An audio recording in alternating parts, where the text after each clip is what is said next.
ಎಲ್ಲರಿಗೂ ನಮಸ್ಕಾರ. ನಾನು ಲಲಿತಾ. ಆಹಾರಶ್ರೀ ಚಾನಲ್ಗೆ ತಮಗೆಲ್ಲರನ್ನು ಸ್ವಾಗತಿಸುತ್ತಾ ಇದ್ದೀನಿ. ಇವತ್ತು ನಾನು ಉತ್ತರ ಕರ್ನಾಟಕದ ಸ್ಪೆಷಲ್ ಸಂಕ್ರಮಣ ಹಬ್ಬಕ್ಕೆ ಮಾಡುವಂತಹ ಮಾದಲಿಯನ್ನು ಮಾಡಿ ತೋರಿಸ್ತಾ ಇದ್ದೀನಿ. ಹಾಗಿದ್ರೆ ಬನ್ನಿ ಮಾದಲಿ ಮಾಡೋದು ಹೇಗೆ ಅಂತ ನೋಡೋಣ. ಇಲ್ಲಿ ಗ್ಯಾಸ್ ಮೇಲೆ ಒಂದು ಕಡಾಯಿ ಇಟ್ಕೊಂಡಿದ್ದೀನಿ. ಅದಕ್ಕೆ 2 ಕಪ್ಪಷ್ಟು ನಾನಿಲ್ಲಿ ಗೋಧಿ ಹಿಟ್ಟು ಹಾಕ್ತಾ ಇದ್ದೀನಿ. ಈ ತೋರಿಸಿದೆ ನೋಡಿ ಕಪ್ಪು, ಆ ಕಪ್ನಿಂದ 2 ಕಪ್ಪಷ್ಟು ಇಲ್ಲಿ ಗೋಧಿ ಹಿಟ್ಟು ಹಾಕಿ ಹಾಗೆಯೇ ಒಂದು 5 ರಿಂದ 6 ನಿಮಿಷ ನಾವು ಇದನ್ನು ಹುರಿಬೇಕಾಗುತ್ತೆ. ಲೋ ಫ್ಲೇಮ್ನಲ್ಲಿ ಇಟ್ಟು ಹುರ್ಕೊಳ್ಳಿ. ಸ್ವಲ್ಪ ಹೊತ್ತು ಹುರಿದಾದ ನಂತರ ನಾನಿದಕ್ಕೆ ಕಡಲೆ ಹಿಟ್ಟು ಸೇರಿಸ್ತಾ ಇದ್ದೀನಿ. ಕಡಲೆ ಹಿಟ್ಟು ಒಂದು 1/4 ಕಪ್ಪಷ್ಟು ತಗೋಬೇಕಾಗತ್ತೆ. ಇಲ್ಲಿ 1/4 ಕಪ್ಪಷ್ಟು ನಾನು ಕಡಲೆ ಹಿಟ್ಟು ತೊಗೊಂಡಿದ್ದೀನಿ. ಇದನ್ನು ಹಾಕಿ ಇದು ಒಂದು 2 ನಿಮಿಷ ಹುರ್ಕೊಳ್ಳಿ.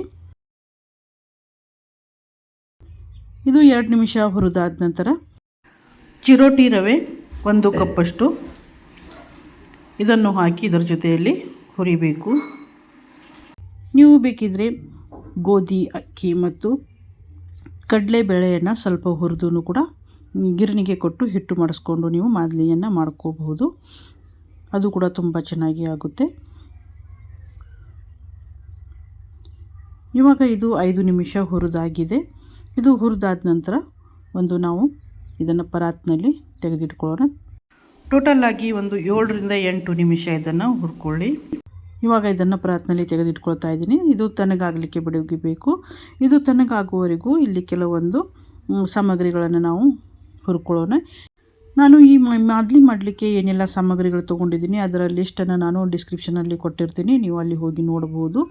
ಇಲ್ಲಿ 1-2 ಟೇಬಲ್ ಸ್ಪೂನಷ್ಟು ಇಲ್ಲಿ ಶೇಂಗಾ ಬೀಜ ತೊಗೊಂಡಿದ್ದೀನಿ. ನಿಮಗೆ ಬೇಕು ಅಂದರೆ ಶೇಂಗಾ ಬೀಜ ತೊಗೋಬಹುದು, ಇಲ್ಲಾಂದರೆ ಇದನ್ನು ಸ್ಕಿಪ್ ಮಾಡ್ಬೋದು, ಇದು ಆಪ್ಷನಲ್. ಇದು ಸ್ವಲ್ಪ ಚೆನ್ನಾಗಿ ಹುರ್ಕೊಂಡಾಗಿದೆ. ಇದು ಹುರಿದಾದ ನಂತರ 2 ಟೇಬಲ್ ಸ್ಪೂನಷ್ಟು ಇಲ್ಲಿ ಬಿಳಿ ಎಳ್ಳು, ಇದು ಕೂಡ ಲೋ ಫ್ಲೇಮ್ನಲ್ಲಿ ಇಟ್ಟು ಬಿಳಿ ಎಳ್ಳು ಚಟಪಟ ಅನ್ನೋವರೆಗೂ ಹುರಿಬೇಕಾಗತ್ತೆ. ಇದು ಕೂಡ ಹುರಿದಾಗಿದೆ. ಈಗ ಇದನ್ನು ಕೂಡ ಒಂದು ಪ್ಲೇಟಿಗೆ ತೆಗೆದಿಟ್ಕೊಳ್ಳೋಣ. ಈಗ ಇದು ಹುರಿದಾದ ನಂತರ ನಾನಿಲ್ಲಿ ಗಸಗಸೆ 1 ಟೇಬಲ್ ಸ್ಪೂನಷ್ಟು ತೊಗೊಂಡಿದ್ದೀನಿ. ಇದು ಕೂಡ ಚಟಪಟ ಅನ್ನೋವರೆಗೂ ಲೋ ಫ್ಲೇಮ್ನಲ್ಲಿನೇ ಹುರಿಯಬೇಕಾಗತ್ತೆ. ಇದನ್ನು ಕೂಡ ಒಂದು ಪ್ಲೇಟಿಗೆ ತೆಗೆದಿಟ್ಕೊಳ್ಳೋಣ. ಇವಾಗ ಇಲ್ಲಿ ಸೊಂಪು ಕಾಳು, ಬಡೆ ಸೊಪ್ಪು ಅಂತಾರೆ ನೋಡಿ, ಇದು ಕೂಡ 1 ಟೇಬಲ್ ಸ್ಪೂನಷ್ಟು ಇಲ್ಲಿ ನಾನು ತೊಗೊಂಡಿದ್ದೀನಿ. ಇದನ್ನು ಕೂಡ ಸ್ವಲ್ಪ ಹುರ್ಕೋಬೇಕಾಗತ್ತೆ, ಹೆಚ್ಚೇನು ಹುರಿಯೋದು ಬೇಡ, ಸ್ವಲ್ಪ ಹುರ್ಕೊಂಡ್ರೆ ಸಾಕು ಬಿಸಿಯಾಗುವವರೆಗೆ. ಹಾಗೆಯೇ ಇಲ್ಲಿ ನಾನಿಲ್ಲಿ ಹುರಿಗಡಲೆಯನ್ನು ತೊಗೊಂಡಿದ್ದೀನಿ. ಹುರಿಗಡಲೆ ಒಂದು 1/2 ಕಪ್ಪಷ್ಟು ಇದೆ. ಇದು ಕೂಡ ಇಲ್ಲಿ ಹುರ್ಕೊಳ್ತಾ ಇದ್ದೀನಿ. ಈಗ ಇದನ್ನು ಇಂಗ್ರೀಡಿಯೆಂಟ್ಸ್ ತೋರಿಸ್ಬೇಕಾದ್ರೆ ನಾನು ಇದನ್ನು ಹುರಿಗಡಲೆ ತೋರಿಸಲಿಲ್ಲ. ಹಾಗೆಯೇ ಇಲ್ಲಿ ತುಪ್ಪ, ಅದು ಸ್ವಲ್ಪ ಹುರ್ಕೊಂಡಾದ ನಂತರ ತುಪ್ಪ 1 ಟೀ ಸ್ಪೂನಷ್ಟು ಹಾಕಿದ್ದೀನಿ. ತುಪ್ಪ ಕರಗಿದ ನಂತರ ನಾನು ಇದರಲ್ಲಿ ಗೋಡಂಬಿಯನ್ನು ಹಾಕ್ತಾಯಿದ್ದೀನಿ. ಗೋಡಂಬಿ ಒಂದು 10 ರಿಂದ 15 ಗೋಡಂಬಿ ತೊಗೊಂಡಿದ್ದೀನಿ. ಇದು ನಿಮ್ಮ ಇಷ್ಟ, ಬೇಕು ಅಂದರೆ ನೀವು ಹಾಕೋಬೋದು, ಇಲ್ಲಾಂದರೆ ಇದನ್ನು ಸ್ಕಿಪ್ ಮಾಡ್ಬೋದು. ಗೋಡಂಬಿ, ಬಾದಾಮಿ ನೀವು ಏನು ಬೇಕಾದರೂ ತೊಗೋಬೋದು. ಈಗ ಇದನ್ನು ಸ್ವಲ್ಪ ಕೆಂಪಾಗುವವರೆಗೂ ಹುರ್ಕೊಳ್ಳಿ. ಇವಾಗ ಇದು ಕೂಡ ಕೆಂಪಗೆ ಆಗಿದೆ. ಈಗ ಇದನ್ನು ಕೂಡ ಒಂದು ಪ್ಲೇಟ್ನಲ್ಲಿ ತೆಗೆದಿಟ್ಕೊಳ್ಳೋಣ. ಈಗ ಇಲ್ಲಿ ನಾವು ಗೋಧಿ ಹಿಟ್ಟೇನು ತೊಗೊಂಡಿದ್ವಿ ಎಲ್ಲ ಹುರಿದು ಇಟ್ಕೊಂಡಿದ್ವಿ, ಅದು ಕೂಡ ತಣ್ಣಗಾಗಿದೆ. ಈಗ ಇದಕ್ಕೆ ರುಚಿಗೆ ತಕ್ಕಷ್ಟು ಉಪ್ಪು ಹಾಗೆಯೇ ನೀರು ಸೇರಿಸಿ ಇದನ್ನು ಹಿಟ್ಟು ನಾವು ನಾದ್ಕೋಬೇಕಾಗತ್ತೆ. ಮೊದಲಿಗೆ 1 ಟೀ ಸ್ಪೂನಷ್ಟು ಇದಕ್ಕೆ ತುಪ್ಪ ಹಾಕ್ಕೊಂಡು ಉಪ್ಪು ಮತ್ತು ತುಪ್ಪ, ಹಿಟ್ಟು ಇವಷ್ಟನ್ನು ಮಿಕ್ಸ್ ಮಾಡ್ಕೊಳ್ಳಿ. ನಂತರ ನೀರು ಹಾಕಿ ನೀವು ಹಿಟ್ಟನ್ನು ನಾದ್ಕೊಳ್ಳಿ. ನಾನು ನೆನಪಿಲ್ದೇ ಹಾಗೆಯೇ ನೀರು ಹಾಕಿ ಇದನ್ನು ನೀರು ಹಾಕಿಬಿಟ್ಟೆ. ಇವಾಗ ಇದನ್ನು ಚೆನ್ನಾಗಿ ನಾವು ನಾದ್ಕೋಬೇಕಾಗತ್ತೆ. ನಾವು ಗಟ್ಟಿಯಾಗಿಯೇ ಸ್ವಲ್ಪ ನಾದ್ಕೋಬೇಕು. ಈ ಹಿಟ್ಟು ಬಹಳ ಮೆತ್ತಗೆ ಮಾಡ್ಕೋಬಾರ್ದು.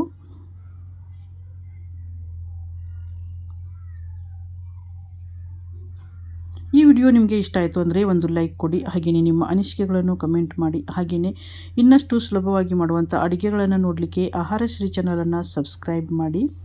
ಇವಾಗ ನೀವು ನೋಡ್ಬೋದು ಈ ರೀತಿಯಾಗಿ ನಾನಿಲ್ಲಿ ಹಿಟ್ಟು ನಾದ್ಕೊಳ್ತಾ ಇದ್ದೀನಿ. ಸ್ವಲ್ಪ ಗಟ್ಟಿಯಾಗಿಯೇ ಇರಲಿ ಹಿಟ್ಟು.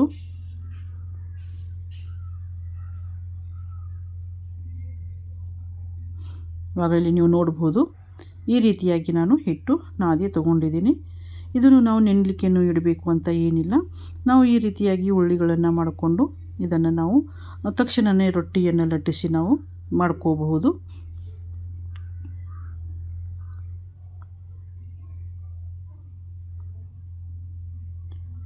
ಇವಾಗ ಇದಕ್ಕೆ ಹಿಟ್ಟು ಹಚ್ಕೊಂಡು ಏನು ಲಟ್ಟಿಸಬೇಕು ಅಂತ ಏನಿಲ್ಲ, ಹಾಗೆಯೇ ನಾವು ಲಟ್ಟಿಸ್ಕೋಬೋದು. ಸ್ವಲ್ಪ ರೊಟ್ಟಿ ನಾವು ದಪ್ಪನೆ ಮಾಡ್ಕೋಬೇಕಾಗತ್ತೆ, ಬಹಳ ತೆಳ್ಳಗೆ ಏನು ಮಾಡ್ಕೊಳ್ಳಿಕ್ಕೆ ಹೋಗಬೇಡಿ, ಸ್ವಲ್ಪ ದಪ್ಪನೆ ರೊಟ್ಟಿಯನ್ನು ಮಾಡ್ಕೊಳ್ಳಿ.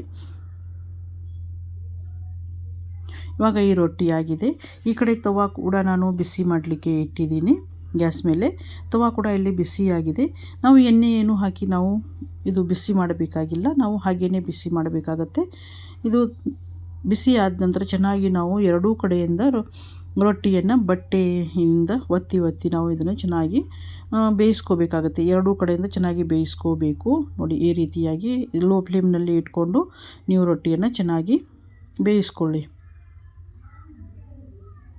ಅಂದರೆ ಹಸಿ ರೊಟ್ಟಿ ಇತ್ತು ಅಂದರೆ ಭಾಳ ದಿನಗಳವರೆಗೆ ಇಡಲಿಕ್ಕೆ ಆಗಲ್ಲ, ಬೇಗ ಹಾಳಾಗಿ ಬಿಡುತ್ತೆ, ಬೂಸರು ಬಂದುಬಿಡುತ್ತೆ. ಹೀಗಾಗಿ ಚೆನ್ನಾಗಿ ರೊಟ್ಟಿಯನ್ನು ಬೇಯಿಸ್ಕೊಳ್ಳಿ. ರೊಟ್ಟಿ ಬೇಯಿಸ್ಕೊಂಡು ನೀವು ಕೈಯಿಂದನೂ ಕೂಡ ಮುರಿದು ನೀವು ತೊಗೋಬಹುದು. ಇಲ್ಲಾಂದರೆ ಈ ರೀತಿಯಾಗಿ ನಾನು ತೋರಿಸ್ತಾ ಇದ್ದೀನಿ ನೋಡಿ, ಲಟ್ಟಣಿಗೆ ತೊಗೊಂಡು ಈ ರೀತಿಯಾಗಿ ಮಾಡೋದರಿಂದ ಕೈಗೆ ಬಿಸಿನೂ ಕೂಡ ತಾಗಲ್ಲ ಮತ್ತು ಬೇಗನೂ ಕೂಡ ಆಗುತ್ತೆ. ಈ ರೀತಿಯಾಗಿ ಮಾಡಿಕೊಂಡ್ರೆ, ಇವಾಗ ಈ ರೀತಿಯಾಗಿ ಮಾಡಿಕೊಂಡು ನಾವು ಮಿಕ್ಸಿ ಜಾರಿಗೆ ಹಾಕಿ ಇದರ ಪೌಡರನ್ನು ಮಾಡ್ಕೋಬಹುದು. ಇವಾಗ ನೋಡಿ, ಇಲ್ಲಿ ಈ ರೀತಿಯಾಗಿ ಆಗಿದೆ. ಇದನ್ನು ಮಿಕ್ಸಿ ಜಾರಿಗೆ ಹಾಕಿ ಪೌಡರ್ ಮಾಡಿಕೊಂಡು ಬರೋಣ. ಇದೇ ರೀತಿ ಎಲ್ಲನೂ ಮಾಡ್ಕೊಳ್ಳೋಣ. ಇವಾಗ ಇಲ್ಲಿ ನೋಡಿ, ಈ ರೀತಿಯಾಗಿ ನಾವು ಚಿರೋಟಿ ರವೆ ಯಾವ ರೀತಿ ಇರುತ್ತೆ ನೋಡಿ, ಆ ರೀತಿಯಾಗಿ ಸಣ್ಣಗೆ ನಾವು ಇದನ್ನು ಮಾಡ್ಕೋಬೇಕಾಗತ್ತೆ. ನೀವು ಸಾಣಿಗೆ ಇತ್ತು ಅಂದರೆ ಸಾಣಿಗೆಯಲ್ಲಿನೂ ಕೂಡ ಸಾಣಿಸಿನೂ ಕೂಡ ತಗೋಬಹುದು. ಇವಾಗ ಇಲ್ಲಿ ನೋಡಿ ಯಾವ ರೀತಿಯಾಗಿ ಉದುರಾಗಿ ತುಂಬ ಚೆನ್ನಾಗಿ ಆಗಿದೆ. ನಾವು ಹಿಟ್ಟು ಕಲಿಸ್ಬೇಕಾದ್ರೆ ತುಪ್ಪ ಹಾಕಿರ್ತೀವಿ, ನೀವು ತುಪ್ಪ ಹಾಕಿರೋದ್ರಿಂದ ಈ ರೀತಿಯಾಗಿ ಉದುರಾಗಿ ಚೆನ್ನಾಗಿ ಬರುತ್ತೆ ಈ ಮಾದಲಿ ಮಿಶ್ರಣ. ಇವಾಗ ಇದೇ ರೀತಿ ಎಲ್ಲನೂ ನಾವು ಮಾಡ್ಕೊಳ್ಳೋಣ. ಮಾಡ್ಕೊಂಡಾದ ನಂತರ ಇದು ತಣ್ಣಗಾಗಬೇಕು. ಪೂರ್ತಿಯಾಗಿ ತಣ್ಣಗಾದ ನಂತರ ನಾವು ಇದರಲ್ಲಿ ಬೆಲ್ಲ ಹಾಕಬೇಕು. 1/4 ಕಪ್ಪಷ್ಟು, 2 ಕಪ್ ಹಿಟ್ಟಿಗೆ 1/4 ಕಪ್ಪಷ್ಟು ನಾನಿಲ್ಲಿ ಬೆಲ್ಲ ಸೇರಿಸಿದ್ದೀನಿ. ನಿಮಗೆ ಸಿಹಿ ಹೆಚ್ಚು ಬೇಕೆಂದರೆ ಇನ್ನೂ ಸ್ವಲ್ಪ ನೀವು ಸೇರಿಸ್ಕೋಬಹುದು. ಇದರಲ್ಲಿ ನೀವು ಪುಡಿ ಬೆಲ್ಲನೂ ಕೂಡ ಹಾಕೋಬಹುದು. ಈಗ 7ರಿಂದ 8 ಏಲಕ್ಕಿ ಮತ್ತು 1/4 ಟೀ ಸ್ಪೂನಷ್ಟು ಜಾಜಿಕಾಯಿ, ನಟ್ಮಗ್ ಅಂತಾರೆ ನೋಡಿ, ಜಾಯ್ಪಳ್ಳ ಅಂತಾರೆ ನೋಡಿ, ಅದರ ಪೌಡರನ್ನು ಇಲ್ಲಿ ಸೇರಿಸಿದ್ದೀನಿ. ನೀವು ಇದರಲ್ಲಿ ಶುಂಠಿ ಪೌಡರನ್ನು, ಒಣ ಶುಂಠಿ ಪೌಡರನ್ನು ಕೂಡ ಸೇರಿಸ್ಕೋಬಹುದು. ಅದು ಕೂಡ ತುಂಬ ಚೆನ್ನಾಗಿ ಘಮ ಬರುತ್ತೆ.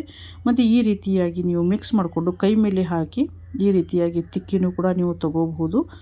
ಇಲ್ಲ ಅಂದರೆ ನೀವು ಮಿಕ್ಸಿ ಜಾರ್ನಲ್ಲಿ ಹಾಕಿ ಒಂದೇ ಒಂದು ರೌಂಡ್ ತಿರುಗಿಸಿದರೆ ಸಾಕು, ಮಾದಲಿ ಮಿಶ್ರಣ ಇಲ್ಲಿ ರೆಡಿಯಾಗುತ್ತೆ. ಇವಾಗ ನೋಡಿ, ಇಲ್ಲಿ ನಾನಿಲ್ಲಿ ಮಿಕ್ಸಿ ಜಾರಿಗೆ ಹಾಕಿ ಒಂದೇ ರೌಂಡ್ ತಿರುಗಿಸ್ಕೊಳ್ಳಿ, ಹೆಚ್ಚು ತಿರುಗಿಸ್ಕೊಳ್ಳಿಕ್ಕೆ ಹೋಗಬೇಡಿ. ಹೆಚ್ಚು ತಿರುಗಿಸಿದರೆ ಅದು ನೀರು ಬಿಟ್ಕೊಂಡಂಗೆ ಆಗುತ್ತೆ. ಮತ್ತು ಬಿಸಿ ಇರುವಾಗ ಬೆಲ್ಲ ಹಾಕಿದ್ರೂ ಕೂಡ ಸ್ವಲ್ಪ ನೀರು ಬಿಟ್ಟಂಗೆ ಆಗುತ್ತೆ. ಒಂದು ಸ್ವಲ್ಪ ನಾನು ಬೆಚ್ಚಗಿರುವಾಗ ಹಾಕಿದ್ದೆ, ಒಂದು ಸ್ವಲ್ಪ ಇಲ್ಲಿ ನೋಡಿ ಸ್ವಲ್ಪ ನೀರು ಬಿಟ್ಟಂಗೆ ಆಗಿದೆ ಇದು. ಇವಾಗ ನೋಡಿ, ಇಲ್ಲಿ ಈ ರೀತಿಯಾಗಿ ಆಗಿದೆ. ಇದು ಆರಲಿಕ್ಕೆ ಬಿಡಬೇಕು ಸ್ವಲ್ಪ ಹೊತ್ತು.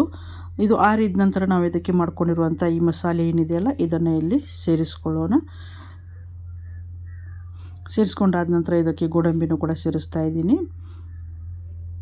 ಹಾಗೆಯೇ ಒಣ ಕೊಬ್ಬರಿ ಇರುತ್ತೆ ನೋಡಿ, ಅದನ್ನು ತುರಿದು 1 ಬೌಲಷ್ಟು ನಾನಿಲ್ಲಿ ತೊಗೊಂಡಿದ್ದೀನಿ. ಈಗ ಇಲ್ಲಿ ಸ್ವಲ್ಪ ನಾನು ಮೊದಲಿಗೆ ಹಾಕ್ತಾ ಇದ್ದೀನಿ, ಬೇಕು ಅಂತ ಅನಿಸಿದರೆ ಮತ್ತೆ ಸ್ವಲ್ಪ ಹಾಕ್ತೀನಿ.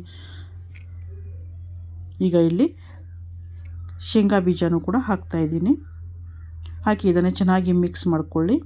ತಣ್ಣಗಾದ ನಂತರ, ಪೂರ್ತಿ ತಣ್ಣಗಾದ ನಂತರ ಮಿಕ್ಸ್ ಮಾಡ್ಕೊಳ್ಳಿ.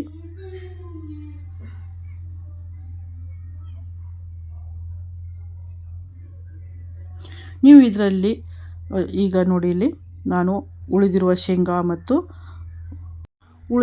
ಉಳಿಸಿ ಇಟ್ಕೊಂಡಿರೋಂಥ ಒಣ ಕೊಬ್ಬರಿ ತುರಿಯನ್ನು ಕೂಡ ಇದಕ್ಕೆ ಸೇರಿಸಿದ್ದೀನಿ. ಸೇರಿಸಿ ಇದನ್ನು ಚೆನ್ನಾಗಿ ಮಿಕ್ಸ್ ಮಾಡ್ಕೊಳ್ಳಿ. ನೀವು ಈ ಸಾಮಗ್ರಿ ಏನು ತೊಗೊಂಡಿದ್ದೀವಲ್ಲ ನಾವು, ಇದನ್ನು ನೀವು ಹೆಚ್ಚು ಕಡಿಮೆ ಮಾಡ್ಕೋಬೋದು, ಇದಕ್ಕಿಂತ ಹೆಚ್ಚು ಕೂಡ ಹಾಕಬಹುದು ನೀವು. ಅದು ತುಂಬ ಚೆನ್ನಾಗಿರುತ್ತೆ ಹಾಕಿರೋದ್ರಿಂದ.